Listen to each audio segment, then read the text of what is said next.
Okay, everybody. I'm sure you guys noticed the name change. I just want to make a few things clear. Just because my name has changed to Crazy Bear Arms does not necessarily mean that I'm going to be just a gun channel. I am going to do some weapons related stuff, but I gotta maintain compliance with YouTube's guidelines. I hate selling out, but unfortunately, there's not a better platform available. One day there will be one, and I'll be able to do whatever I wanted. But it's just not today.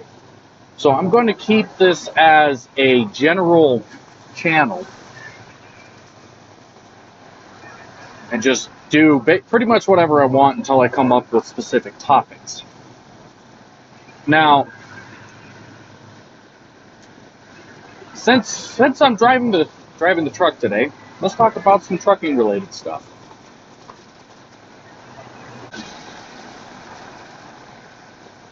Now, it's important to be consistent when checking your mirrors. A lot of people don't check their mirrors at all, but it's very important. You've got 70 feet of vehicle here. There's a lot that can be missed. You can miss a whole RV, as crazy as that sounds. So, for those of you who are interested in getting into trucking, it's just some things to keep in mind. Another thing to keep in mind is your first 2 years, you're not going to make any money. You'll still get paid, but it ain't going to be much. It'd be no different than working a minimum wage job. And that's just about the truth of it. But you've got to start somewhere. Once you get some years of experience behind you, you start getting better paying gigs. It's not a decision to be made for somebody who's already well established. If you're going to get into trucking, make sure you have absolutely nothing to lose. Because that first year or two, you're going to lose some stuff if you don't. But yeah, you're not going to make really any money. A lot of people will tell you if you're broke driving truck, you're doing it wrong. That's not true. Your first year or so, you're going to be broke. 34 cents a mile sounds great when they tell you you're going to get all these miles, but it's just not. They're not going to give you the miles they're saying, usually. The one company that I would say to look out for and not go work for is Western Express. That was my first company.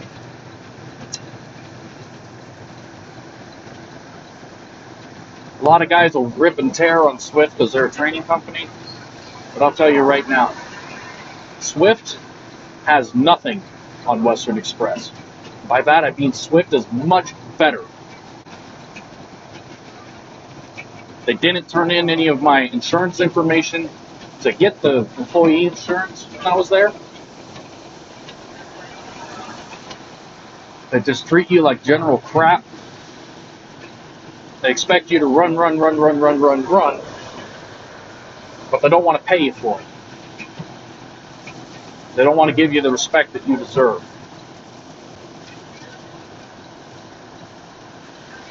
So if you're going to get into trucking, do your research. Because every company has its problems. Every single one of them. No company is perfect. You're going to be unhappy wherever you go. It's all about what you make out of it. Currently, I work for Swift Transportation. I won't tell you what terminal I'm based out of. I got to maintain security. But my experience with Swift has been much better than that with Western Express.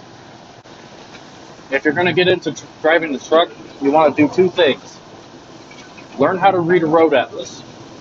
Road atlases are very important. A lot of the times these GPSs, they'll take you down the wrong road, send you the wrong direction. Which leads me to my other thing. Get yourself a good trucking GPS. Don't just think that any old GPS will work. That's just not the case. You want to get a GPS that's specifically designed for semi-truck routing. Brad McNally makes a good one. They make a really good one, actually. I have a cheap little Cobra that I bought. It served me decently over the years.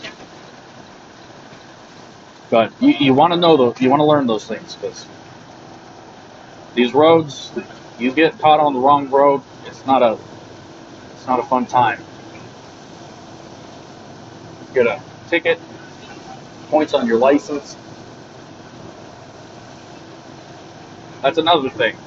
Pay attention to the road signs. There will be times where you have no choice but to go down a restricted route. By restricted, I mean they'll have a sign up saying no trucks except for local deliveries, or no weight restriction X amount of pounds or X amount of tons. You got to know your conversions. You got to know how many pounds equals how many tons. 2,000 pounds is 1 ton. Always make sure you do your pre-trip inspections. There's a lot that goes into any pre-trip, and depending on what you're hauling, it can get more complicated or less complicated. If you're hauling a tanker, there's more things you gotta inspect. That's just required. You have to do it. There's no DOT specification on how long your pre-trip has to be. It just says until the driver is satisfied. But what I would do, if I were you, what I would do is I would make sure that all of my pre-trips are at the very least 15 minutes long. If you just do a 1-minute pre-trip, there's no way you did a proper pre-trip in that amount of time. And the DOT officer is going to know that. Those of you who don't know, DOT is Department of Transportation. That's going to be your highway patrol.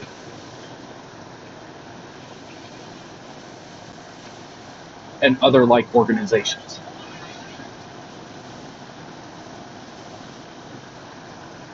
Know your rights. As a truck driver, you have none. A lot of people are going to argue against that. They're going to say, yeah, you do. You have rights. Yes, you do. But the general gist of it is no, you don't. Search and seizure, you can forget that. But for all of you sovereign citizens out there, trucking is not for you. I'm going to say that again. If you are a sovereign citizen, you do not become a truck driver. The DOT will destroy you. If they want to search your sleeper, if the curtains are closed, technically it's off limits. But it doesn't take long for them to get a warrant to search it. It doesn't take long for them to do that at all. And if you want to be an ass, they can do it. And then they will start looking for any and everything they can cite you for. It's best just to comply. It'll get you out of there faster, and they'll be more lenient with you. Always be polite with the DOT officer. I don't say that because I'm a bootlicker. That's not true. If you be polite, you ease the tensions. And when you ease the tensions, it makes the interaction better. Sometimes you just can't get away with it. You just can't. We've all had those days. There was one time I was driving down the road. I didn't pay attention to a sign, and I was speeding. Officer caught me 11 over the speed limit in a CMV, commercial vehicle. I got away without getting a ticket because I was polite. However, the officer warned me, and I still had to report it to my company. That gave me risk analysis points. Some companies do those, some companies don't. That affects my job. That doesn't affect my license. I technically got away that day. Got away. There was another time my brake lights weren't working. I didn't catch it during my pre-trip. We all make mistakes. Officer understood that and recognized that. However, he still had to do something about it, and he gave me a failed inspection. That's points towards my CSA.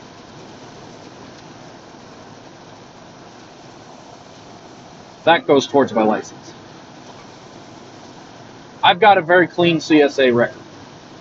Very clean. That's my only violation in 5 years. Well, those are my only 2 violations in 5 years. They both happened last year.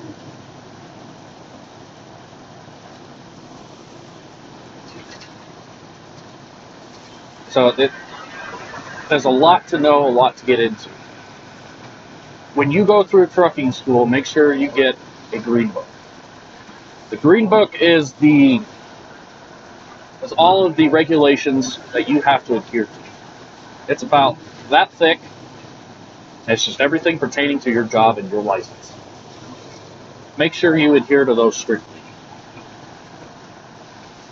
There's good money to be made out here. You just gotta have patience, and you gotta start from the bottom.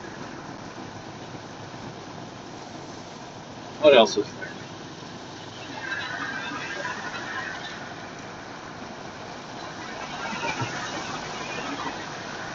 When you're doing your pre-trips, the general gist is to look for cracks, leaks, improper colors, improper locations, and functionality. Basically, if it's not working, it's not the right color, it's got a crack in it, it's leaking, you got to report it. Get it done, get it taken care of, and get down to it. There are going to be days out here where you just sit all day because of breakdowns or because they can't get you a load.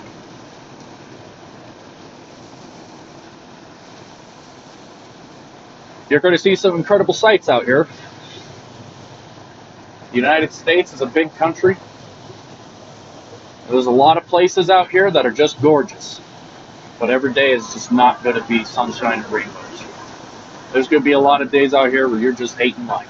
That's just the way it is. Big cities like Atlanta, Los Angeles, Denver, Chicago, God. Any big city is going to be a problem area. What I like to do is I like to give it about 2 hours onto my predicted time of arrival in big cities. And if I'm going through the Rocky Mountains, I'll give it about 4.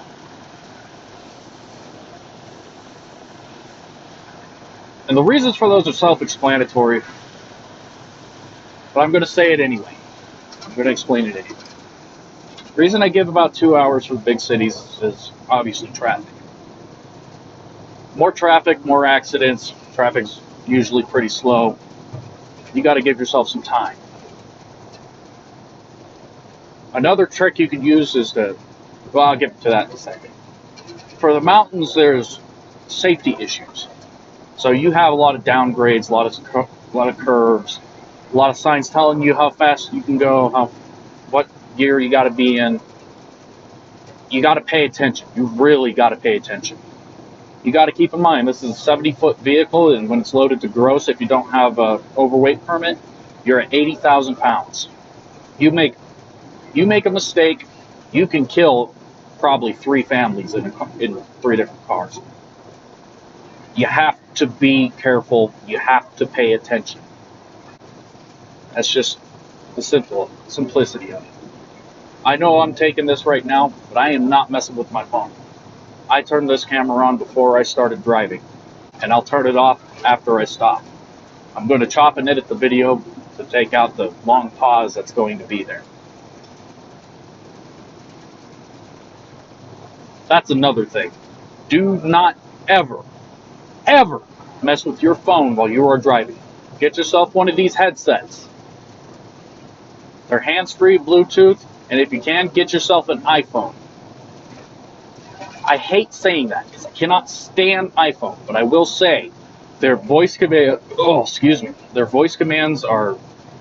they work really good. All you have to do is say, hey, magical phrase.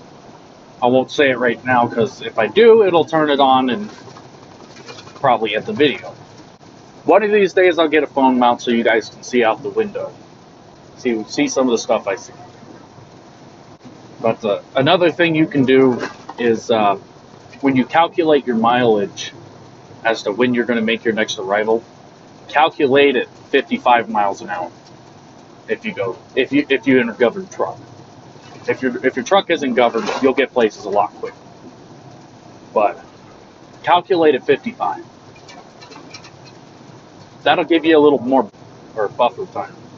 But try to be on time for all your deliveries. You'll never be on time for everything. It's just not going to happen. But try. Because there's breakdown issues. When you work for a big company, sometimes you'll get a truck that's just a major piece of you-know-what.